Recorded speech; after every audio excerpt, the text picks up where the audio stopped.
Online game వద్దు,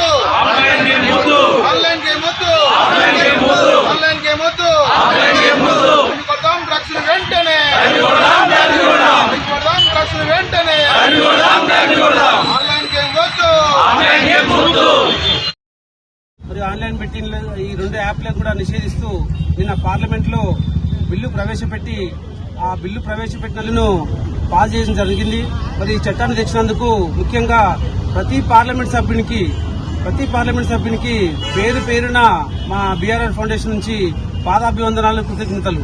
ఎందుకంటే దేశంలో ఈ ఆన్లైన్ బెట్టింగ్, ఆన్లైన్ గేమ్ల నుంచి వల్ల చాలా మంది యువత బెట్టింగ్లు పెట్టి గేమ్లు ఆడుకుంటా చాలా లక్షల కోట్లు పట్టుకున్న సందర్భాలు చాలా ఉన్నాయి. నిన్న మునుగోడు ప్రాంతం చేసిన నర్రి వెంకటేష్ అని ఒక 3 నెలల కిందనే పెళ్లి అయింది. ఈరోజు వాళ్ళ అత్తారింట్లో బోనాలు. మరి అతను ఊరేసుకుని చనిపోవడం జరిగింది. ఎందుకంటే ఈ 3 నెలల్లో ఆయనకు ఆన్లైన్ బెట్టింగ్ నుంచి ఒక 15 లక్షల రూపాయలు పట్టుకుంటూ బంగారం పోయింది. ఈరోజు వాళ్ళ అత్తారింటి దగ్గర బోనాలు ఉన్నాయి.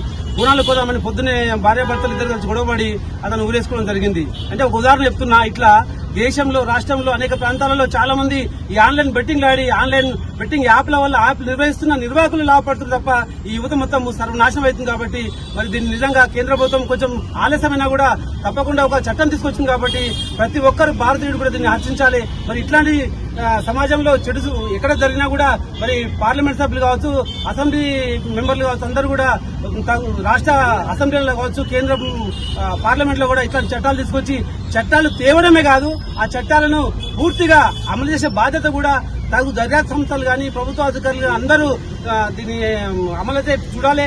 మరి ఒక ఆదర్శ పౌరులుగా మనకు కూడా దీని మీద బాధ్యత ఉన్నది.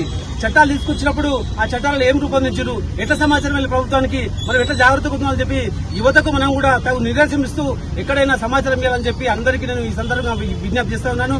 మరి డ్రగ్స్ విచ్చలవిడిగా దొరుకుతున్నాయి. నిజంగా పట్టుకుంటూ కేసులు చేస్తున్నారు. కానీ ఎక్కడ డ్రగ్స్ సంబంధించిన గంజాయి కావచ్చు, కొకైన్ కావచ్చు, ఈ మధ్యన ఆ క్లోరోఫామ్ అనే గంజాయి కొత్తగా వచ్చింది.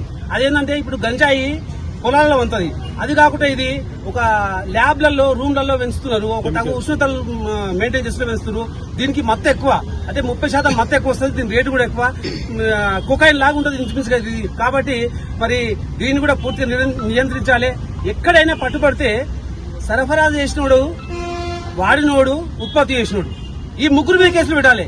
ఎట్లా పోలీసులు ఎట్లా చేస్తున్నారంటే ఎక్సైజ్ గానీ, పోలీస్ గానీ, రెవెన్యూ గానీ, టీచింగ్ యాప్ గానీ సరఫరా అయింది, ఎవరు వాడుతున్నారు, ఈ క్రమం మొత్తంలో అందరి మీద కేసులు పెడితే తప్పకుండా ఇది నివారించగలుగుతామని చెప్పి ఈ సందర్భంగా నేను విజ్ఞప్తి చేస్తూ, మరి చెడలవాట్లు అందరూ కూడా యువకులు దూరంగా ఉండాలి, విద్యార్థులు దూరంగా ఉండాలి. కలియుగం వయసు 4,32,000 సంవత్సరాలు.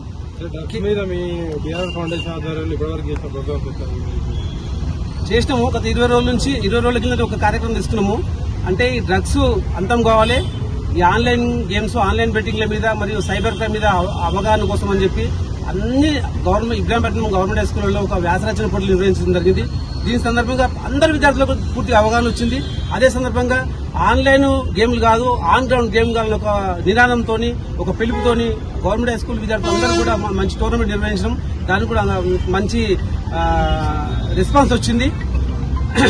నేను ఏమంటున్నానంటే ఇంకా కలియుగం వయసు 4,32,000 సంవత్సరాలు ఉంది. ఇప్పుడు జరిగింది 5,156 సంవత్సరం అయిపోయింది. అంటే ఇంకా దాదాపు ఎంత భవిష్యత్తు ఉంది ఇంకా సమాజానికి. మనం ఎవరమైనా 100 సంవత్సరాలు, 80 సంవత్సరాలు, 120 సంవత్సరాలు ఉండిపోతాం.